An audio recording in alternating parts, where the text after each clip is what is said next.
女儿执意违背我的意愿，宁愿与我断绝关系，也要嫁给那个出身贫寒的凤凰男。凤凰男家中有3个姐姐，一个正在读高中的弟弟，以及一对只知道生育却无所事事的父母。在我的极力阻拦下，他的婚事未能如愿，他因此对我心生怨恨。后来他与我安排的富2代相亲，步入婚姻殿堂，儿女双全，生活看似美满，却始终不肯原谅我。直到我罹患血癌，急需他的骨髓救命，他却冷言冷语：你毁了我的幸福，还害死了我爸爸，如今是你的报应。他拒绝救我，甚至已经规划好在我死后如何分配我的遗产。我难以置信，为何女儿对我怀有如此深的恶意？在生命的最后时刻，我才得知那令人震惊的真相。没想到我竟然重生了。这一次，她一心要嫁给凤凰男，我决定不再阻拦。我恨你，就是你硬生生拆散了我和天哥，我们才是真正的爱情。你摧毁了我的幸福，还残忍地杀害了我和天哥的孩子，甚至害死了爸爸。你根本就不配我救你！我悲愤交加地喊道。然而，我却不幸患上了急性白血病，久久未能归家探望的女儿，竟然拒绝为我进行骨髓配型。当我看到女儿顾娇那张狰狞的面孔时，心中充满了陌生感。她提及前夫的名字，更是让我惊愕不已。顾佩佩，你没想到吧？你养了个好女儿啊！哈哈哈，你的遗产最终都会落到我哥的女儿手里，我哥在天之灵也会感到欣慰的。钱姑子幸灾乐祸地嘲讽着我，我气得几乎要吐血。猛然间，我在办公室里大叫一声，惊醒了过来。桌子上的水杯被我失手摔落在地，发出清脆的碎裂声。我仍然沉浸在深深的怨恨之中，双眼死死地瞪着跑进来的秘书小陈。小陈被我吓得魂飞魄散，好半天我才缓过神来。看着眼前熟悉的人和自己依然年轻的脸庞、健康的身体，我终于明白，老天有眼，我竟然重生了。上一世，我在白眼狼女儿和钱姑子的双重打击下，身体迅速垮掉，还没来得及查明真相，我就在懊悔、不甘和怨恨中离开了人世。不久之后，手机里传来了我为女儿特意设置的提示音：亲爱的妈妈，我最近花销有点大，再给我转10万块钱吧，我想去法国留学。顾娇现在正在上大3，是艺术生，但她既没有天赋，也不努力，只知道逃课和花钱享乐。然而，我却用尽心力，用钱将她送进了市的重点大学。她平时很少主动联系我，甚至对我的关心表示厌烦，只有在向我要钱的时候，才会甜言蜜语。上一世，母爱蒙蔽了我的双眼。我明明知道她骄纵任性，表里不一，背着我与前夫一家亲近，总是与我作对，但我仍然掏心掏肺地为她的未来铺路。谁让她是我怀胎10月生下的女儿呢？尽管她身上流着那个渣男前夫的一半血液，去法国留学，她连英语4级都没过。如今，我冷笑着看着这条信息，没有像往常一样立刻转账。我直接前往了我在市中心的一处房产，那是顾娇不愿住学校宿舍时常住的地方。由于有保洁定时打扫，屋子里总体还算整洁。然而，我却发现了他与上一世那个凤凰男的合照。原来他们早就在一起了。衣柜里还有男装，鞋柜里有男鞋，全都是奢侈品牌。顾娇显然是用着我的钱，住着我的房子，养着这个凤凰男。我暗中取下了顾娇的毛发，并在房子里安装了摄像头。晚上，顾娇给我打来了电话：妈妈，你怎么还不给我转钱啊？电话里传来了震耳欲聋的音乐声，显然他正在开派对。你在哪里？你知道今天是什么日子吗？我冷冷地问道。许是他喝了酒，没有听出来我的语气变化。我在家里跟同学聚餐。什么日子？不就是周五吗？妈，快点给我转钱嘛，我还有好多东西要买。爱你，么么哒。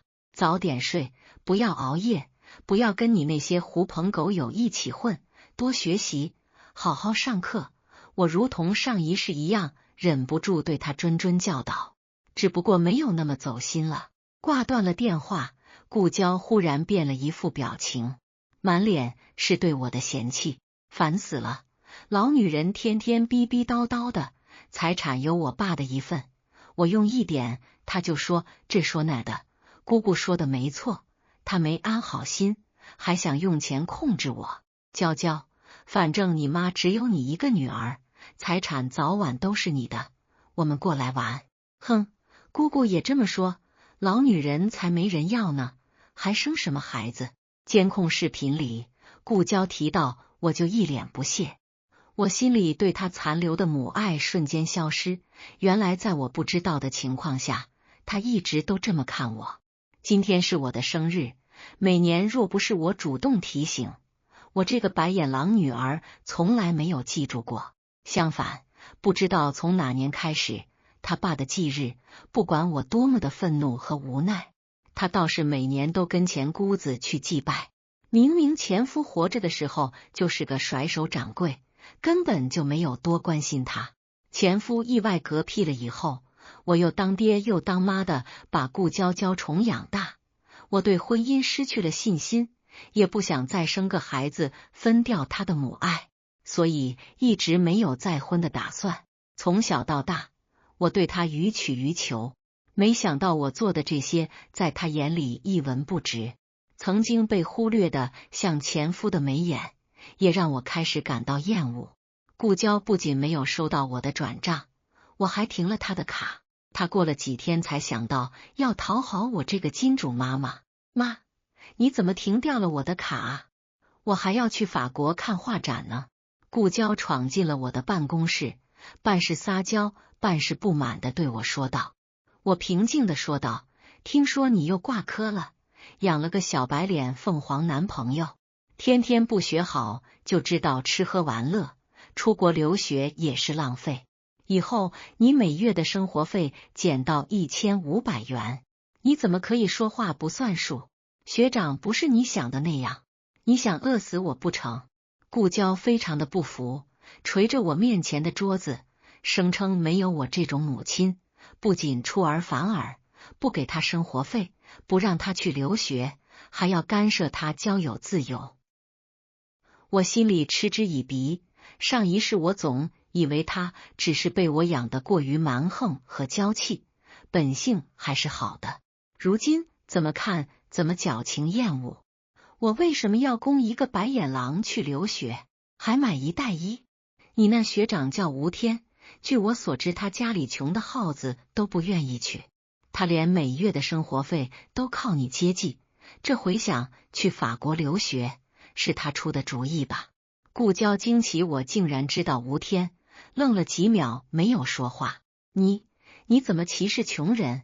莫欺少年穷，知不知道？上一世他被凤凰男哄得团团转，还想用我的钱供养凤凰男出国的学费、生活费。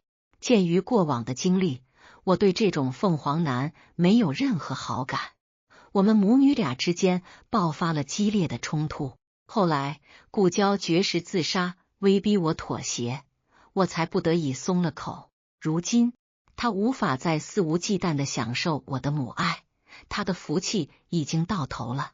他要是去不了，我也不去。顾娇气急败坏地离开了。我管你去不去，我已经对他失望透顶。我自从父母去世后，经历了一系列风雨的催打，加上死过一次，如今早就练就了一副铁硬的心肠。第二天，吴天拉着顾娇来向我道歉了。这一世，我提前见到了吴天。平心而论，凤凰男长得不错，高大英俊，一表人才，嘴巴也利索，能说会道的。怪不得能哄住顾娇。但倒霉就在她与我那个渣男前夫一样的出身，拥有类似的原生家庭，都是靠勤学、高智商、高情商飞出了我，靠颜值忽悠涉世未深的傻白甜。但是他们一样的精明算计、自私自利，受过一次教训的我，哪能被他所蒙骗？不管是上一世还是这一世，我看到他的第一眼就不喜。阿姨，娇娇有些任性，说了些不好的话，您不要跟他置气。我不会用你的钱去留学的，钱我自己能赚，我只是想陪娇娇，她自己一个人在国外孤孤单单的。若不是早就调查出她的公费留学名额被拿掉了，我恐怕如同上一世一样，认为这个男人有些骨气呢。顾娇偏着头不看我，留什么学啊？我们国家的好大学有的是，那外国的月亮就圆啊。娇娇也不用去了，安心的在国内读书，以后找个工作养活自己。我温柔的说道。我的话显然出乎两个人的预料，但是娇娇学的绘画在法国能，就她画的那些乱七八糟的东西。我似笑非笑的看着顾娇说道。顾娇从未被我讽刺过，我也从未拒绝过她，我接二连三的没有达到她的要求。她不可置信的看着我，像是看个陌生人。阿姨，我听说昨天是您的生日，这是我和娇娇给你买的生日礼物，您消消气，娇娇心里一直有您，就是不太会表达。我看着这么会做人的吴天，一把甩开他手中的礼盒。想娶我女儿，你还差得远呢。癞蛤蟆想吃天鹅肉，老娘吃过的盐比你吃的米都多。顾娇忍无可忍的指责我瞧不起人，扬言不靠我也能出国留学，拉着吴天离开了。他不靠我，难道是靠没工作的钱姑子，还是靠他半身不遂的奶奶？喂，小陈，找人给我调查21年前的3月6日仁爱医院出生的所有孩子的下落，还有王琴，从生产甚至更早以前就被王天赐算计。我前姑子王琴是渣男王天赐的妹妹，当年在我生产的仁爱医院当护士，因为王天赐的意外死亡，王家的一切算计成了空。王家人死皮赖脸的没少过来闹，毫无证据的声称是我杀了王天赐，他们无非是要钱，我通通将他们打了回去。这些年我与王家老死不相往来，可架不住长大的顾娇被王琴挑拨糊弄，他们在我不知道的情况下早就联系紧密。顾娇与吴天在朋友圈公布了恋情，他是故意的，因为几年前他就将我屏蔽了。我在评论下面还看到有人恭喜两人能一起去留学，羡慕他们郎才女貌，成就一段佳话，其中以王琴为主。我差点笑了出来。顾娇没有钱去留学，至于马上要毕业了的吴天，更是不可能。我和顾娇谁也没联系谁，但是我知道他不久后就得来找我。他一向骄横跋扈，与同学室友的关系紧张。上一世他嘲笑看不起家庭贫困的女同学，因为怀疑女同学勾吴天，不仅动手打了他，还找人拍了他的照片。女同学受到校园霸凌，羞愤之下跳了楼。妈，你得帮我，那贱人自杀关我什么事？反正又没有死。女同学是没有死，只不过双腿锯断，终身残废了。电话里顾娇反复撇清自己，半点悔恨之心都没有。上一世我拿了不少钱为她处理，甚至跪在受害者身前恳求她原谅顾娇，不惜顶着溺爱孩子的骂名也要为她摆平。她转身拍拍屁屁，和心爱的男人留学去了，然后留给我公司名誉受损的烂摊子。即使这样，我也认了，谁让她是我的女儿？如今做错了事情就需要付出代价，该是让他受些生活的捶打。我拉黑了顾娇，顾娇联系不上我，他不顾保安的阻拦，冲进了我的办公室。妈，学校要让我退学，他们要报警抓我，我凭什么要补偿那个贱人？你去道歉了吗？我漫不经心地说道。怎么可能？谁让他想勾天哥的，都是他自找的。我拒绝帮助顾娇，他完全不顾脸面的大声叫喊：你是不是有了小白脸就不管我了？是不是他在挑拨我们？我可是你的女儿！顾娇指着小陈大骂：我还年轻，再生几个继承人也不是不可以。我看着顾娇笑道，然后让保安将顾娇请走了。我曾经送给他不少珠宝首饰，还有名贵的车，每逢他的生日都包大红包给他。若不是他平时挥霍无度，接济钱姑子他们，他自己也能拿得出来赔偿款。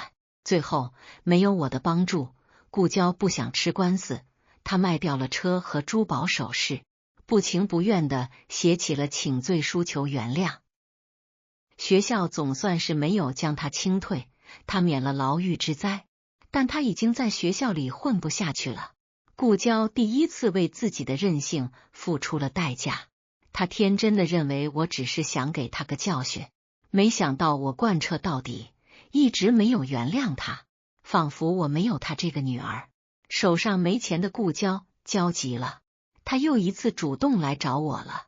这些日子他来找我的次数加起来比过去20多年的次数都多。我知道，因为她怀孕了，时间比上一世提前了不少，估计是没有流程学，还被我无视，降了生活费，赔了钱的原因。妈，我怀了天哥的孩子，我们要结婚。他的语气仿佛是通知，不是请求。未婚先孕还如此理直气壮，那不知廉耻的劲果然跟某些小三如出一辙。哦，我同意，我淡定地说道。我和天哥是真爱，他会永远对我好，不像你，你婚姻失败就不想我过得幸福，你怎么这么的恶毒？好啊，若是你执意如此，我尊重。我又重复了一遍我的态度。顾娇终于意识到我没有反对他们，她张着嘴愣了一下，她在惊奇我怎么这么容易就被劝服了。你有男人了，生活费我就不给你了，还有你现在住的房子我已经卖了，月底之前搬走吧。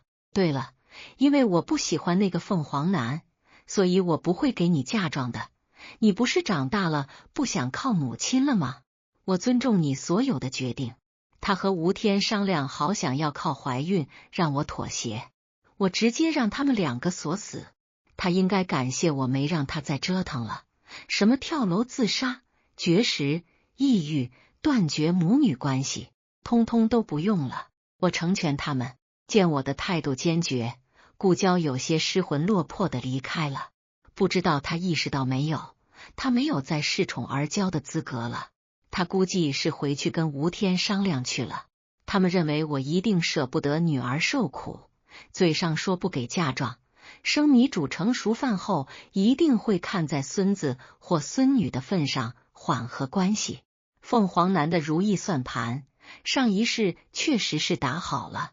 我也因为母爱，在理智也会心软被拿捏。但是这一世，因为顾娇的肚子越来越大，他和吴天在我的祝福下结婚了，没有嫁妆，没有彩礼，顾娇就把自己嫁了。他甚至都没有详细的了解过吴天的原生家庭。3个早早辍学出去打工，被安排嫁人换彩礼的姐姐，一个正在县城读书的宝贵弟弟，2个偷懒耍滑贫穷的父母。他的公婆不仅重男轻女，还极度的偏心小叔子。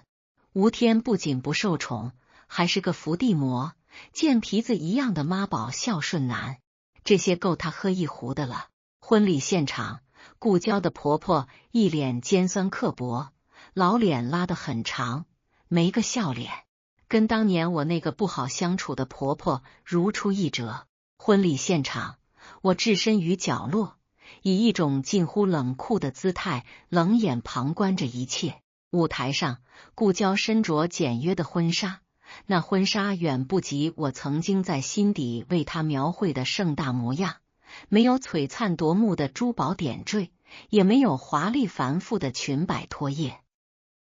但此刻的她，眼神中依旧闪烁着对未来的憧憬，仿佛前方等待她的是一场浪漫而美好的旅程，丝毫没有察觉到即将笼罩而来的阴霾。她与吴天站在一起，脸上洋溢着新婚的喜悦，殊不知，这看似美好的结合，实则是踏入了一个布满荆棘的陷阱。婚后，顾娇和吴天搬进了租来的狭小公寓。起初，新婚的甜蜜如同一层薄薄的糖衣，包裹着他们的生活。顾娇沉浸在这份幸福之中，每日脸上都挂着笑容，精心布置着他们的小家。然而，好景不长，日子在柴米油盐的琐碎中悄然流逝，生活的艰辛如同潮水一般，汹涌地向他们涌来。吴天的工资本就微薄，在支付了房租和日常开销后，所剩无几，每一笔支出都需要精打细算。而顾娇从小在优渥的环境中长大，习惯了挥金如土，对如何节约开支、规划生活一窍不通。很快，在经济的压力下，两人开始频繁争吵。为了几毛钱的菜价，为了水电费的支出，曾经温馨的小家时常充斥着争吵声，甜蜜渐渐被消磨殆尽。顾娇开始怀念过去在我身边衣食无忧的日子，那时的她生活富足安逸，想要什么便能得到什么。她拿起手机，尝试着给我打电话，手指在拨号键上微微颤抖，心中满是期待。可电话那头始终回荡着冰冷的提示音，仿佛一道无法跨越的鸿沟，将他与过去的生活彻底隔开。那一刻，他终于真切地意识到，我是真的狠下心来，对他不管不顾了。无奈之下，他只能将满心的委屈向吴天倾诉，希望能从丈夫那里得到安慰。然而，吴天面对妻子的抱怨，渐渐失去了耐心。昔日在我面前展现出的温柔体贴，如梦幻泡影般消失不见，取而代之的是烦躁与冷漠，自私的本性暴露无遗。与此同时，吴天的原生家庭如同一场噩梦，将顾娇紧紧缠绕。他的父母隔三差五便以各种理由来要钱，今天是弟弟学校要交资料费，明天是姐姐家孩子生病急需钱，理由五花八门，层出不穷。顾娇看着那一笔笔支出，心疼得如同刀绞，每一分钱都像是从他身上割下的肉。可吴天却认为，这是他作为儿子和哥哥应尽的责任，毫不犹豫地将钱寄回家里。两人为此争吵不断，每一次争吵都像是在他们原本就脆弱的婚姻关系上狠狠地划上一刀。而吴天的三个姐姐因为早早辍学，生活并不宽裕，对这个上了大学还娶了城里媳妇的弟弟寄予了厚望，时常带着孩子来蹭吃蹭喝。他们在顾娇的公寓里肆意喧闹，孩子们在房间里跑来跑去，玩具扔得到处都是，大人则坐在沙发上，一边吃着顾娇辛苦准备的食物，一边大声聊天，全然不顾顾娇的感受，将这里当成了自己家。顾娇怀孕后，身体变得虚弱不堪，行动也愈发不便。她渴望得到吴天的关心与照顾，可吴天却因为工作繁忙，每天早出晚归，无暇顾及她。回到家后，疲惫的她倒头就睡，对顾娇的状况不闻不问。婆婆得知顾娇怀孕的消息后，不仅没有半点关心与问候，反而嫌弃她肚子里的孩子不知道是男是女，嘴里嘟囔着如果是女孩就再生一个。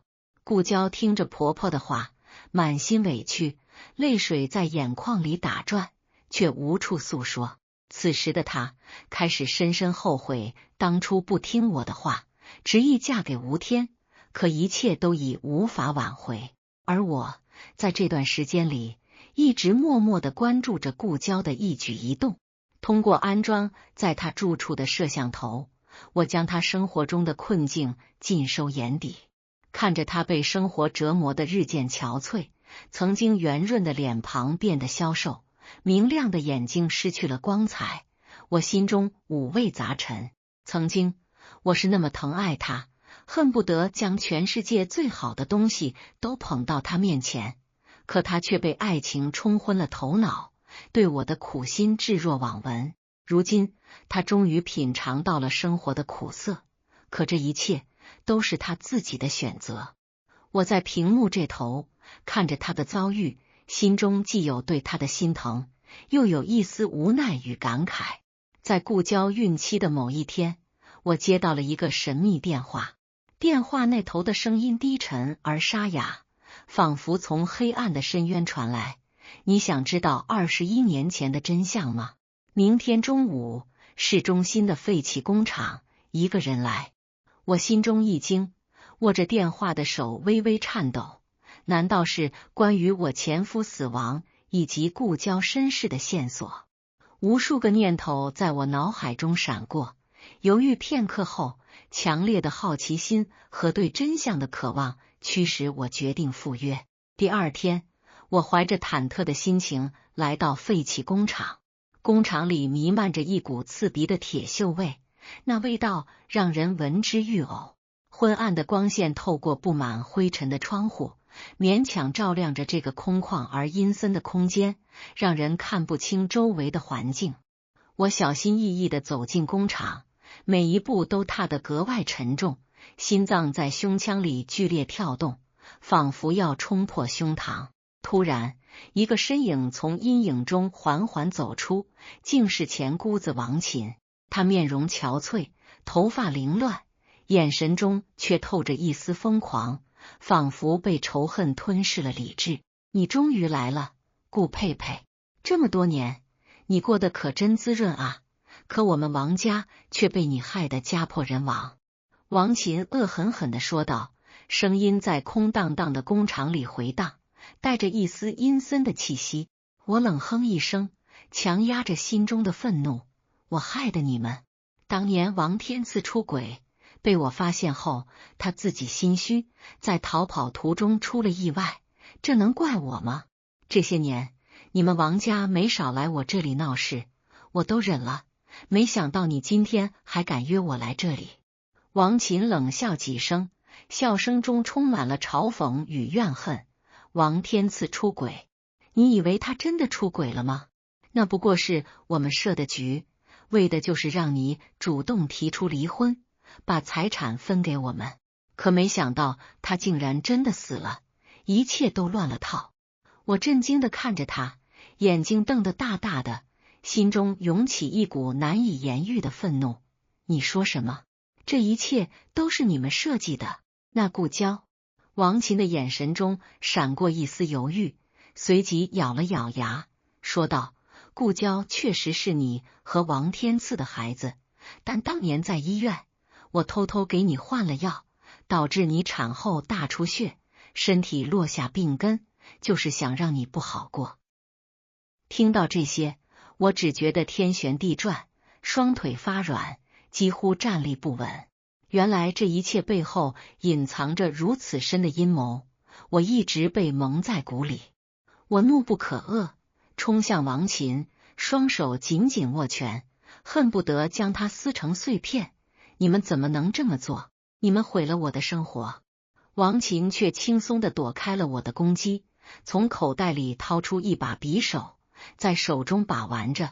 匕首在昏暗的光线下闪烁着寒光。现在说这些已经晚了，今天叫你来，就是要让你付出代价。就在王琴准备向我动手时，工厂外突然传来警笛声。原来我赴约前给秘书小陈留了线索，如果我在规定时间内没回去，就让他报警。王琴听到警笛声，脸色瞬间变得惨白，眼中的疯狂被恐惧取代。他慌乱地四处张望，想要逃跑，却被赶来的警察当场抓获。经历了这场风波，我身心俱疲，仿佛被抽干了所有的力气。但我知道，我不能倒下，我要将真相告诉顾娇，让他明白，真正毁了他生活的不是我，而是他自己的任性和那些心怀不轨的人。我拖着沉重的步伐来到顾娇的住处，此时的他正坐在沙发上，一脸愁容地抚摸着肚子，眼神中满是迷茫与无助。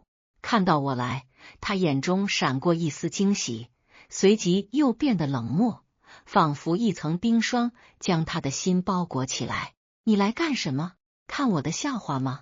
顾娇冷冷地说道，声音中带着一丝嘲讽。我叹了口气，缓缓走到他身边，将王琴的话原原本本地告诉了他。顾娇听完，呆坐在原地，眼神空洞，泪水不受控制地夺眶而出，顺着脸颊滑落。怎么会这样？我一直以为是你。我走到他身边，轻轻地抱住他，像小时候那样拍着他的背。孩子，过去的事就让它过去吧，现在重要的是你和孩子。妈妈知道你现在过得很艰难，以后妈妈会帮你，我们一起重新开始。顾娇紧紧地抱住我，泣不成声，泪水浸湿了我的衣服。这一刻，母女之间多年的隔阂终于彻底消除，曾经断裂的亲情纽带在这一刻重新连接。此后，我帮助顾娇和吴天搬离了那狭小的公寓，为他们重新安排了宽敞舒适的住处。吴天也在我的帮助下找到了一份更好的工作，薪资待遇大幅提升。他开始意识到自己的错误，努力工作，每天早出晚归，只为给顾娇和孩子创造更好的生活条件。回到家后，他也会主动帮忙做家务，照顾顾娇，对她更加体贴入微。而顾娇在经历了这一切后，变得成熟懂事。她开始学习如何照顾家庭，每天早早起床，为吴天准备营养丰富的早餐，精心打理家里的一切。同时，她也重新拾起了绘画的爱好，在绘画中寻找内心的宁静与快乐。随着孩子的出生，顾娇的生活渐渐步入正轨。她看着孩子可爱的脸庞，心中满是感慨。那粉嫩的小脸，明亮的眼睛，让她感受到了生命的奇迹与美好。她知道，这一次她要为自己和孩子的未来好好努力。而我看着顾娇幸福的模样，心中的伤痛也渐渐愈合。重生一次，我终于打破了命运的枷锁，让女儿认清了生活的真相，也让我们母女俩重新找回了彼此的爱。在未来的日子里，我们将携手前行，共同面对生活的风风雨雨，珍惜这来之不易的幸福。孩子满周岁那天，顾娇提前好些日子就开始精心筹备这场温馨的派对。她穿梭于各大商场和手工店，精心挑选着每一个彩色气球，只为打造出最梦幻的场景。宽敞的客厅被她布置得温馨而热闹，五彩斑斓的气球错落有致地悬挂着，宛如一片绚丽的气球海洋。墙上挂满了孩子从出生以来的成长照片，从第一次微笑、第一次翻身，到第一次牙牙学语，每一张都定格了孩子成长过程中的珍贵瞬间，记录着孩子的欢笑与进步。亲朋好友们接到邀请后，纷纷带着祝福和礼物前来祝贺，屋内瞬间充满了欢声笑语，温馨的氛围弥漫在每一个角落。顾娇身着一袭简约而优雅的连衣裙，抱着孩子站在客厅中央，脸上洋溢着幸福的笑容，那笑容如同春日暖阳般灿烂。她的眼神中满是温柔与慈爱，低头看着怀中的孩子，仿佛整个世界都只剩下他们母子二人。吴天则穿着整洁的衬衫，在一旁忙前忙后，热情地招呼着客人。他时不时望向顾娇和孩子，眼中尽是爱意与自豪，那眼神仿佛在说，这就是他生命中最宝贵的财富。我静静地站在一旁，看着这其乐融融的场景，心中满是欣慰。回想起过去那些波折的日子，顾娇曾在错误的道路上迷茫徘徊，而如今她终于找到了生活的方向，收获了属于自己的幸福。这一路走来，有太多的艰辛与不易，但此刻一切都变得值得。派对进行到一半，顾娇轻轻将孩子交给吴天，然后拉着我来到阳台。夜晚的微风轻轻拂过，带来丝丝凉意，仿佛在为这个美好的时刻增添一份惬意。顾娇看着我，眼中闪烁着泪光，声音略带哽咽地说：“妈，真的谢谢你，若不是你，我可能还在错误的道路上越走越远，永远也无法体会到现在这种幸福。过去我太任性，太不懂事，让你受了那么多委屈。”我轻轻抚摸着他的头发，感慨地说：“傻孩子，过去的都过去了，重要的是现在和未来。看到你和孩子这么好，妈妈就满足了。”在这一刻，过去的所有误会与隔阂都烟消云散，母女之间的情感变得更加深厚而纯粹。在事业上，我也迎来了新的突破。公司在过去一段时间里，凭借着团队的不懈努力和创新精神，成功吸引了一家国际知名企业的目光。经过多轮艰苦的谈判和协商，双方最终达成合作协议，公司的业务范围迅速拓展到海外市场。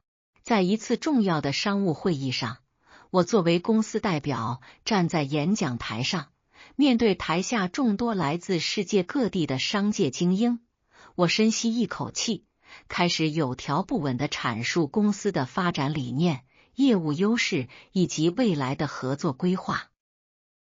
我的声音坚定而自信，通过先进的翻译设备传递到每一位听众的耳中。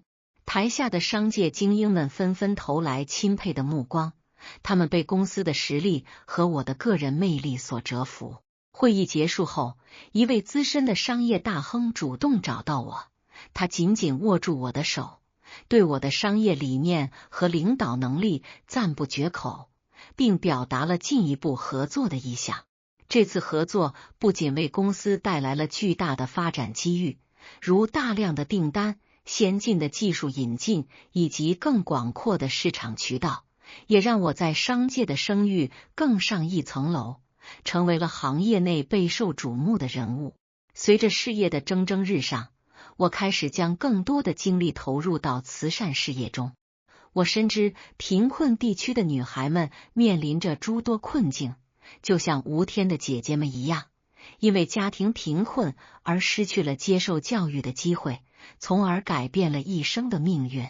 为了帮助这些女孩，我毅然决定成立以顾娇父亲名字命名的慈善基金会。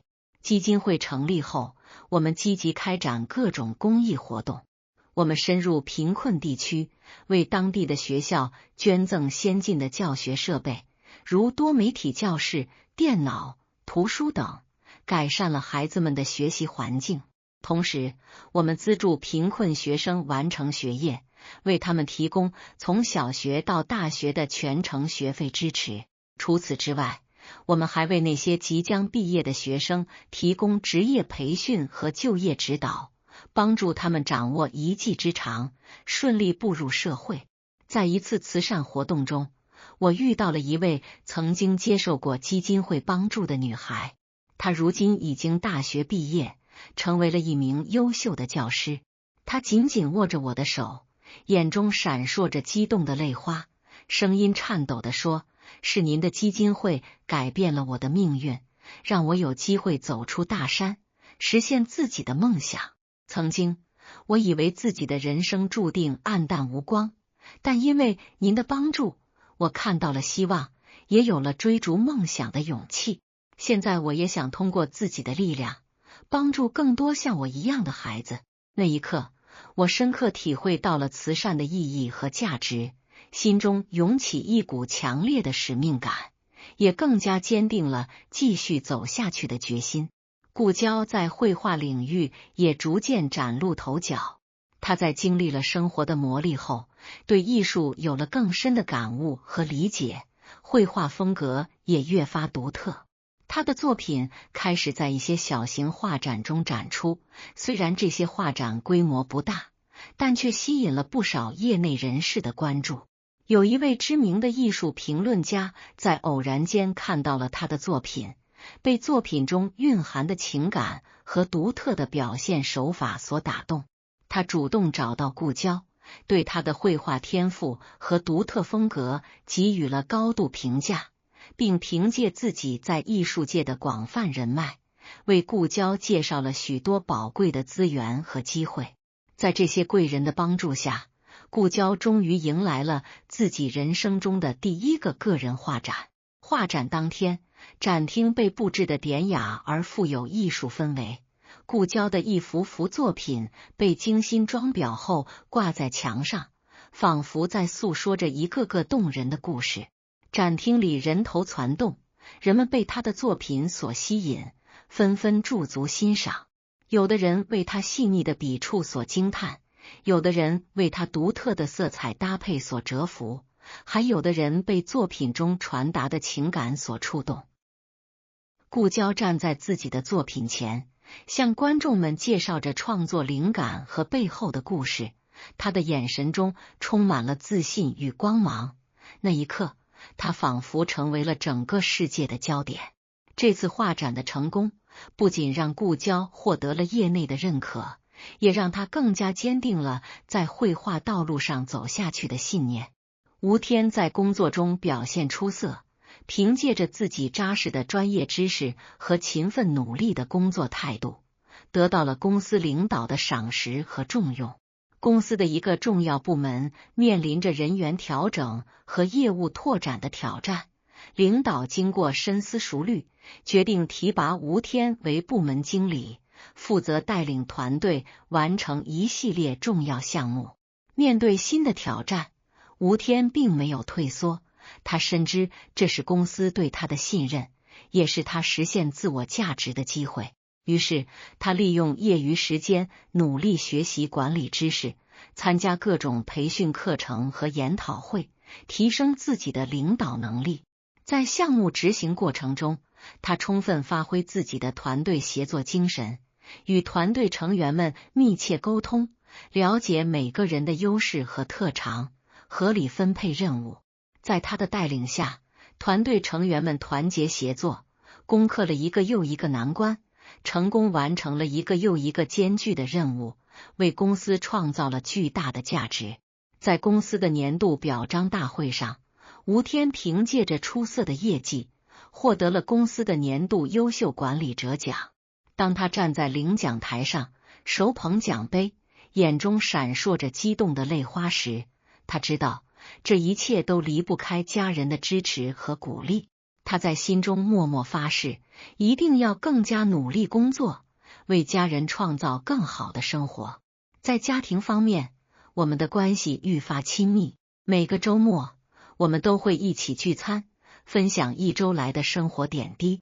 顾娇和吴天会带着孩子来我家，孩子一进门就像一只欢快的小鸟，在客厅里欢快地跑来跑去，笑声回荡在整个屋子，为这个家增添了无尽的活力。我和顾娇会一起在厨房忙碌，我们一边准备丰盛的晚餐，一边聊天，分享着生活中的趣事。吴天则在一旁帮忙打下手，他时而递上调料，时而帮忙切菜，一家人配合的默契十足。餐桌上摆满了色香味俱佳的菜肴，每一道菜都饱含着我们对彼此的关爱。饭后，我们会坐在沙发上，一起看电影、聊天。有时候，我们会回忆起过去的日子，感慨生活的变迁；有时候，我们会一起讨论未来的计划，对未来充满了期待。这种平凡而又幸福的生活，让我们倍加珍惜，也让我们更加明白家庭的重要性。随着孩子的逐渐长大，顾娇和吴天开始为孩子的教育问题操心。他们深知教育对孩子成长的重要性，希望孩子能够接受良好的教育，培养出优秀的品德和广泛的兴趣爱好。于是，他们经过深思熟虑，为孩子报了各种兴趣班，如音乐、舞蹈、绘画等。在陪伴孩子学习的过程中，顾娇和吴天也不断学习和成长。他们阅读了大量的教育书籍，参加了各种亲子教育讲座，学会了如何与孩子沟通，如何引导孩子树立正确的价值观。当孩子在兴趣班中取得进步时，他们会为孩子感到骄傲；当孩子遇到困难时，他们会耐心的鼓励和帮助孩子。看着孩子在快乐中学习和成长，顾娇和吴天感到无比欣慰。他们知道，这就是为人父母最幸福的时刻。在未来的日子里，我们将继续携手前行，共同面对生活中的风风雨雨。我相信，只要我们彼此相爱，相互支持，就没有什么困难能够阻挡我们追求幸福的脚步。重生一次，我不仅改变了自己和女儿的命运，更让我们懂得了珍惜、感恩和成长的意义。未来的路还很长，我们将一起创造更多美好的回忆，书写属于我们的幸福篇章。无论是事业上的挑战，还是家庭中的琐事，我们都将以积极乐观的态度去面对，因为我们知道，家人永远是我们最坚实的后盾，是我们前进的动力源泉。